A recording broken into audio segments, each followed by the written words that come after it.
बिस्मिल्लाहिर्रहमानिर्रहीम। अस्सलाम वालेकुम dear students, Brookfield online classes में वेलकम बैक। बेटा हमने चैप्टर नंबर 17 स्टार्ट किया हुआ है और लेक्चर नंबर 2 हम डिस्कस करते हैं reflex arc and nerve impulse. आज का हमारा डिस्कस करने वाला टॉपिक है। तो सबसे पहले हम रिफ्लेक्स आर्क और रिफ्लेक्स एक्शन को देखिए। रिफ्लेक्स एक्शन को पहले हम बताते हैं, ऐसे रिएक्शन जो सडन अचानक से करवाए जाएं, क्विक करवाए जाएं, हमारे इनवॉलेंट्री, हमारे विल के अंदर ना हो, हमारे कंट्रोल के अंदर ना हो, उन एक्शंस को हम नाम देते हैं रिफ्लेक्स एक्शंस का। और उस रिफ्लेक्स एक्शन में जो नर्व इम्पल्स मूव करती है, यानी जो मैसेज जाता है रिसेप्टर से सेंसरी न्यूरॉन, सेंसरी न्यूरॉन से फिर ब्रेन या स्पाइनल कॉर्ड, फिर स्पाइनल कॉर्ड से मोटर न्यूरॉन्स, मोटर न्यूरॉन से इफेक्टर्स की तरफ, ये रास्ता कौन सा रास्ता? रिसेप्टर, रिसेप्टर से सेंसरी न्यूरॉन, सेंसरी न्यूरॉन से स्पाइनल कॉर्ड, स्पाइनल कॉर्ड से मोटर न्यूरॉन्स, मोटर न्यूरॉन से इफेक्टर। इस रास्ते को हम नाम देते हैं रिफ्लेक्स आर्क, जो कि रिफ्लेक्स एक्शन के नतीजे में इम्प्लीफाई करवाया जाता है। तो ये है रिफ्लेक्स आर्क और रिफ्लेक्स एक्शन। सबसे पहले हम डेफिनेशन देखते हैं जी रिफ्लेक्स आर्क की। रिफ्लेक्स आर्क किसे कहते हैं? Reflex arc is the pathway, वो रास्ता है ऑफ पैसेज ऑफ इम्पल्स या nerve impulse during reflex action. Reflex action के दौरान जो इम्पल्स के जरिए रास्ता इख्तियार किया जाता है वो रिफ्लेक्स आर्क कहलाता है। और रिफ्लेक्स एक्शन जो है वो टाइप है इनवॉलेंट्री एक्शंस की, यानी ये हमारे कंट्रोल के अंदर नहीं होता। रिफ्लेक्स एक्शन की डेफिनेशन क्या है? इट इज द सडन, अचानक से, क्विक, तेजी से रिस्पॉन्स ऑफ बॉडी, यहां पे बॉय नहीं है, बॉडी आएगा, मिस्टेक हो गई है, with the involvement of spinal cord and without the involvement of brain. इसमें ब्रेन जो है वो इन्वॉल्व नहीं होता, इस एक्शन में ब्रेन इन्वॉल्व नहीं होता, सिर्फ और सिर्फ स्पाइनल कॉर्ड इन्वॉल्व होती है। कैसे? इसकी मैं आप लोगों को इधर ही एग्जांपल दे दूं। जैसे ही हमें कोई चीज़ गर्म लगती है, मैसेज जाता है स्पाइनल कॉर्ड, स्पाइनल कॉर्ड फिर मैसेज भेजती है इफेक्टर्स की तरफ भी और ब्रेन की तरफ भी। इफेक्टर्स की तरफ मैसेज भेजती है कि मैंने हैंड जो है उसको पुल करवाना है, और ब्रेन की तरफ मैसेज भेजती है कि जो रिसेप्टर आया था वो हीट का आया था और इस कंडीशन में मैंने बॉडी का जो हैंड है उसको पुल करवा दिया है, और ये आगे आपका फंक्शन है कि आगे आपने क्या करना है, ये ब्रेन को मैसेज भेजा जाता है। तो रिफ्लेक्स एक्शन में सिर्फ और सिर्फ स्पाइनल कॉर्ड इन्वॉल्व होती है, ब्रेन इन्वॉल्व नहीं होता। डायरेक्शन ऑफ स्टिमुलस क्या है जी? Is from receptor to sensory neuron, sensory neuron to associative, association या रिले न्यूरॉन, जो कि किसके अंदर? स्पाइनल कॉर्ड के अंदर प्रेजेंट होती हैं, and then through motor neurons to effectors यानी के मसल्स की तरफ। तो ये very very important short question है और आपके एनुअल एग्जाम में ये आ भी चुका है। इसकी एग्जाम्पल में आप क्या देंगे? रिफ्लेक्स एक्शन की एग्जाम्पल है कि जैसे ही हमें कोई गर्म चीज़ लगती है, फायर, जिस तरह आग के ऊपर अगर हम हाथ रखते हैं तो जो सेंसरी न्यूरॉन है इनके अंदर पेन सेंसिटिव एंडिंग्स होती हैं हमारी फिंगर की टिप्स के अंदर इन द स्किन, और इनके लॉन्ग फाइबर्स होते हैं जो कि स्पाइनल कॉर्ड की तरफ देते हैं। दैट न्यूरॉन स्टिमुलेट्स, और फिर यही न्यूरॉन जो है वो एसोसिएशन न्यूरॉन को स्टिमुलेट करती है स्पाइनल कॉर्ड के अंदर, और फिर वो associative neuron of spinal cord जो है वो स्टिमुलेट करती है मोटर न्यूरॉन्स जो कि स्पाइनल कॉर्ड में प्रेजेंट होती हैं, और एक्सॉन ऑफ मोटर न्यूरॉन जो है वो मैसेज को लेकर जाता है, carries action potential. Action potential mean nerve impulse. Action potential कहते हैं जब नर्व इम्पल्स मूव कर रही हो, जब नर्व इम्पल्स मूव ना कर रही हो तब उसे कहते हैं रेस्टिंग पोटेंशियल, जो कि आज का हमारा टॉपिक भी है। और फिर ये मसल्स की तरफ काजिंग देम थ्रू कंट्रैक्ट, सुकड़ जाते हैं, withdraw body part from the damaging stimulus. Damaging stimulus fire, आग थी, जो गरमाइश थी, और इससे हमारा हाथ जो है वो क्या कर लिया जाता है? विदड्रॉ मीन खींच लिया जाता है। और ये सेंसरी न्यूरॉन जो है ये साइनेप्स बनाती हैं। साइनेप्स कहते हैं जॉइनिंग पॉइंट को, किसके दरमियान में? Association neurons. और ये ना सिर्फ इन्वॉल्व करती है कैरी सिग्नल ब्रेन की तरफ, बल्कि ये डेंजर जो खतरा होता है उसके बारे में भी ब्रेन को क्या करती है? इन्फॉर्म करती है। तो ये था जी example of reflex action. Next हमारे पास आज का जो मेन टॉपिक है नर्व इम्पल्स है। Very very important long question है। सबसे पहले हम इसकी डेफिनेशन करते हैं। नर्व इम्पल्स की डेफिनेशन है, it is wave of electrochemical changes which travel along the whole length of neuron, यानी ये क्या है, इलेक्ट्रोकेमिकल चेंजेस हैं, यानी आइंस की पॉजिटिव नेगेटिव आइंस का एक्सचेंज है जो कि पूरी की पूरी न्यूरॉन्स या नर्व सेल के ऊपर फ्लो करता है, जिसके अंदर दो चेंजेस आती हैं, एक तो केमिकल रिएक्शंस होते हैं और दूसरा मूवमेंट होती है आइंस की जो कि सेल मेम्ब्रेन के अंदर और बाहर होता है। इसको हम नाम देते हैं नर्व इम्पल्स।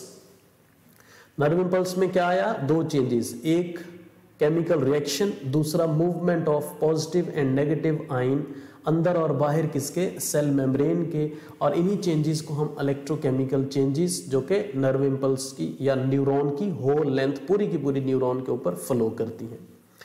अब यही जो पॉजिटिव और नेगेटिव आयंस का जो फ्लो है, जो मूवमेंट है, इसी को हम नाम देते हैं इलेक्ट्रिकल पोटेंशियल का। और इलेक्ट्रिकल पोटेंशियल की डेफिनेशन है कि जो इलेक्ट्रिकल वर्क यानी मूवमेंट ऑफ आयंस को या मूवमेंट ऑफ आयंस की कैपेसिटी को मेजर करना, ये क्या कहलाता है, इलेक्ट्रिकल पोटेंशियल कहलाता है। Electrical potential is the measure of the capacity to do electrical work. Electrical work को डन करने की जो सलाहियत है वो इलेक्ट्रिकल पोटेंशियल कहलाता है। अब हम आते हैं मेम्ब्रेन पोटेंशियल। नर्व इम्पल्स या नर्व सेल जो है या न्यूरॉन जो है उसकी सेल मेम्ब्रेन के अंदर और बाहर जो मूवमेंट होती है आयंस की वो कहलाता है मेम्ब्रेन पोटेंशियल।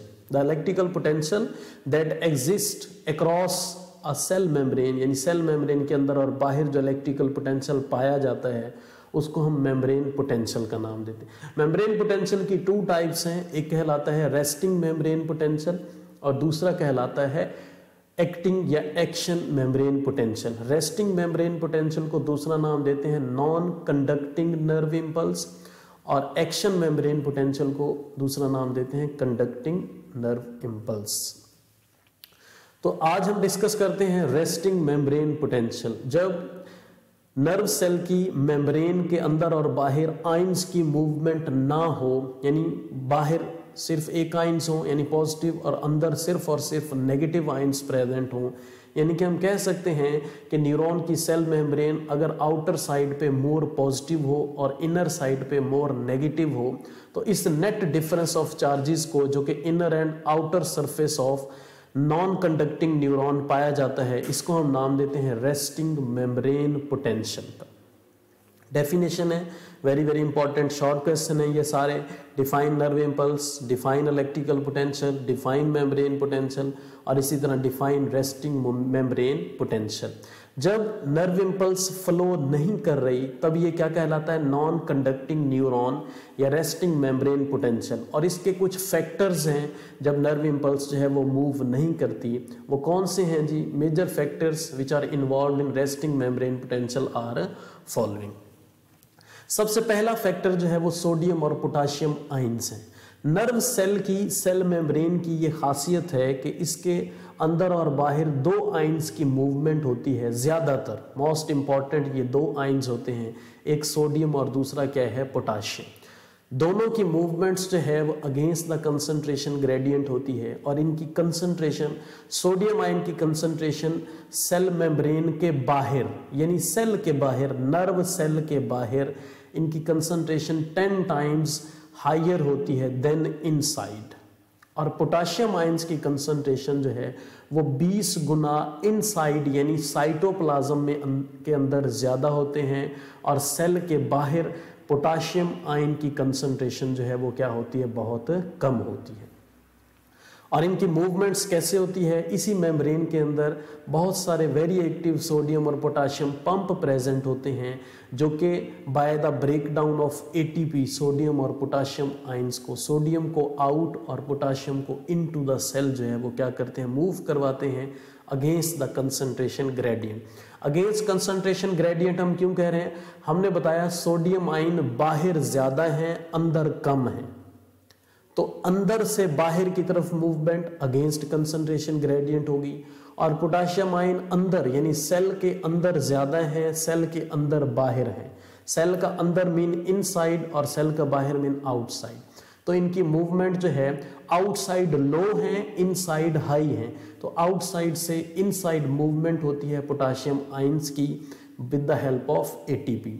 और हर दो पोटाशियम आयन के अंदर मूव करने की वजह से 3 सोडियम आयंस जो हैं वो बाहर की तरफ मूव करते हैं और जिसकी वजह से 3 पॉजिटिव आयन बाहर जा रहे हैं और 2 पॉजिटिव आयन अंदर जा रहे हैं। तो बाहर पॉजिटिव आयन की कंसंट्रेशन ज्यादा होगी, अंदर पॉजिटिव आयन की कंसंट्रेशन कम होगी। इस वजह से हम कहते हैं कि इनसाइड ऑफ मेम्ब्रेन जो है वो मोर नेगेटिव होता है और आउटसाइड ऑफ मेम्ब्रेन जो है ये मोर पॉजिटिव होता है। यहाँ पे थोड़ी सी कंफ्यूजन है, यहाँ पे हम कंसंट्रेशन को डिस्कस कर लिया, वो एक अलहदा पॉइंट है। कंसंट्रेशन मीन सोडियम आयन 10 गुना ज्यादा है बाहर और पोटाशियम आयन 20 गुना ज्यादा है अंदर। यहाँ तक बात खत्म होगी। अब हम बात कर रहे हैं मूवमेंट की।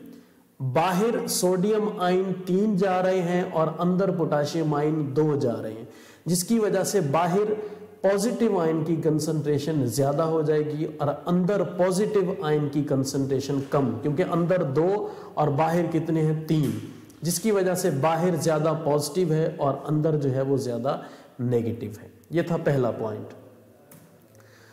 दूसरा पॉइंट हम डिस्कस करते हैं negative organic ions. Cell membrane के अंदर जो है वो बहुत सारे बड़े बड़े नेगेटिव ऑर्गेनिक आयंस, जैसा कि नेगेटिव प्रोटीन्स और नेगेटिव आयंस या negative charge containing organic acid जो हैं वो इनसाइड मेम्ब्रेन ज़्यादा होते हैं और आउटसाइड ये बिल्कुल नहीं होते, यानी नेग्लिजिबल होते हैं। इनकी कंसंट्रेशन जो है ये बहुत कम होती है। तो अंदर नेगेटिव आयन ज़्यादा हैं, बाहर बिल्कुल भी प्रेजेंट नहीं है, जिसकी वजह से इनसाइड ऑफ मेम्ब्रेन ज़्यादा नेगेटिव और आउटसाइड ऑफ मेम्ब्रेन ज़्यादा positive. This make inside of neuron membrane more negative. तीसरा है जी leakage of potassium ion from neurons. यहां पे इसको हम डायग्राम की मदद से स्टडी करेंगे और यहां पे आप देखेंगे ये potassium ions cell membrane of neuron या नर्व सेल की ये खासियत है कि ये पोटाशियम आयंस के लिए बैरियर के तौर पर एक्ट नहीं करती। पोटाशियम आयन सेल मेम्ब्रेन के अंदर जाएं, पोटाशियम आयन सेल मेम्ब्रेन के बाहर आएंगे, इस चीज को नहीं रोकती। बाकी सारी चीजों को ये रोकती है, सिर्फ पोटाशियम आयन को नहीं रोकती। तो जैसा कि हमने बताया था potassium ion 20 times inside higher in concentration है और आउटसाइड लो है। तो इनसाइड से आउटसाइड मूवमेंट होती है पोटाशियम आयंस की डिफ्यूजन के जरिए। डिफ्यूजन का आप लोगों को पता है, movement of solute from higher concentration to lower, higher inside lower outside potassium ions की मूवमेंट हो रही है, जिसकी वजह से पोटाशियम आयन बाहर ज्यादा हो जाएंगे, पॉजिटिव आयन है। जब बाहर पॉजिटिव आयन ज्यादा हैं तो अंदर नेगेटिव आयंस की तादाद जो है वो क्या हो जाएगी, ज्यादा। तो हम कह सकते हैं लीकेज ऑफ पोटाशियम आयंस की वजह से इनसाइड बिकम्स मोर नेगेटिव और आउटसाइड बिकम मोर पॉजिटिव। यहाँ पे आप पहला पॉइंट भी देख सकते हैं, देखिए 2 पोटाशियम आयन अंदर की तरफ आ रहे हैं और 3 सोडियम आयन बाहर की तरफ जा रहे हैं। ये प्लाज्मा मेम्ब्रेन बाहर सेल का बाहर है और ये ब्लू वाला पोर्शन जो इसको हमने साइटोप्लाज्म का नाम दिया है। और दूसरा यहाँ पे ऑर्गेनिक आयंस यानी नेगेटिवली चार्ज पार्टिकल्स भी ज्यादा होते हैं। और यहाँ पे आप देख सकते हैं sodium ions, potassium ion, sodium ion capital लिखा हुआ है बाहर और पोटाशियम जो है वो स्मॉल लेटर में लिखा हुआ है बाहर। बाहर स्मॉल लेटर का मतलब इनकी कंसंट्रेशन कम है और सोडियम का बड़ा होने का मतलब इनकी कंसंट्रेशन बाहर ज्यादा है और अंदर कम है। पोटाशियम आयन अंदर जो है वो कैपिटल करके लिखा हुआ है, इसका मतलब इसकी कंसंट्रेशन अंदर ज्यादा है। तो तीसरा point leakage of potassium ion from neuron, the cell membrane is virtually हकीकी impermeable to all ions except potassium, यानी पोटाशियम आयंस को ये बाहर और अंदर मूव करने देती है, बाकी किसी चीज को भी नहीं। Since membrane is slightly permeable to potassium ion, some of it यानी potassium ion leak out of cell, the loss of this positive ion from neuron by diffusion accounts for more negative charges inside than outside the cell membrane of neuron. जब inside ज्यादा negative है, बाहर ज्यादा positive है, तो no movement हो रही है पॉजिटिव नेगेटिव की, जिसकी वजह से no conduction of nerve impulse, nerve impulse जो है वो कंडक्ट नहीं करेगी। और जो मेम्ब्रेन पोटेंशियल यानी इलेक्ट्रिकल वर्क जो डन हुआ है, वो कितना डन हुआ है जी इलेक्ट्रिकल वर्क, -70 मिली वॉल्ट्स, या इसको आप -0.07 वोल्ट भी लिख सकते हैं। अगर मिली लिखेंगे तो 70 लिखेंगे, अगर मिली नहीं लिखेंगे तो -0.07 वॉल्ट्स लिखेंगे। और ये आप इसकी डायग्राम भी बनाएंगे। यहाँ पे आप देख सकते हैं ये वोल्ट मीटर लगा हुआ है, यहाँ पे ये मिली वॉल्ट्स के अंदर कंसंट्रेशन मालूम की गई है और नेगेटिव है, इसका मतलब no conduction of nerve impulse है। यहाँ पे आप डायग्राम में भी देख सकते हैं कि नर्व इम्पल्स जो है वो मूव नहीं कर रही। देखें बाहर ज़्यादा पॉजिटिव है और अंदर जो है वो ज़्यादा नेगेटिव है। देखें सोडियम आयन बाहर कैपिटल लिखा है, इसका मतलब ये 10 टाइम्स हाइयर इन कंसंट्रेशन है आउटसाइड। अंदर देखें छोटा लिखा हुआ है, इसका मतलब अंदर इनकी तादाद बहुत कम है। पोटाशियम आयन अंदर की तरफ बड़ा करके लिखा हुआ है, इसका मतलब अंदर इनकी कंसंट्रेशन ज़्यादा है। बाहर छोटा लिखा हुआ है, इसका मतलब बाहर इनकी कंसंट्रेशन क्या है, कम है। 3 आयन्स बाहर जाते हैं सोडियम आयन्स और 2 पोटाशियम आयन अंदर आते हैं। और इसके अलावा जब नर्व इम्पल्स जो है ये मूव कर रही होती है तो इसके मूव करने की वजह से हम कह सकते हैं कि ये नर्व इम्पल्स जो है ये किस कंडीशन में है प्रेजेंट।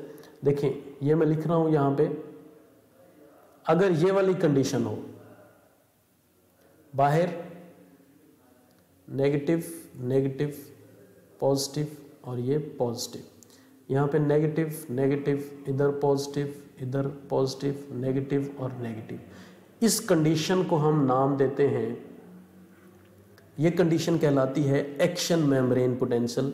जब बाहर भी पॉजिटिव हो अंदर भी पॉजिटिव हो, बाहर भी नेगेटिव हो अंदर भी नेगेटिव, सिर्फ एक साइड पे नेगेटिव और एक साइड पे पॉजिटिव ना हो, यानी आयन्स जो है उनका एक्सचेंज हो रहा हो, पॉजिटिव नेगेटिव एक दूसरे के यानी सेल मेम्ब्रेन के अंदर बाहर मूव कर रहे हों, तब हम इस कंडीशन को क्या नाम देते हैं कि नर्व इम्पल्स जो है वो मूव कर रही है और ये कहलाता है एक्शन या एक्टिव मेम्ब्रेन पोटेंशियल, जो कि हम नेक्स्ट लेक्चर में डिस्कस करेंगे। उम्मीद करता हूँ आप लोगों को इस लेक्चर की समझ आई होगी। और resting membrane potential very very important long question है, ये MCQ है कि रेस्टिंग मेम्ब्रेन पोटेंशियल में मेम्ब्रेन पोटेंशियल कितना होता है, -0.07 वोल्ट। अगर मिली वोल्ट्स लिखता है तो -70 मिली वोल्ट्स होगा।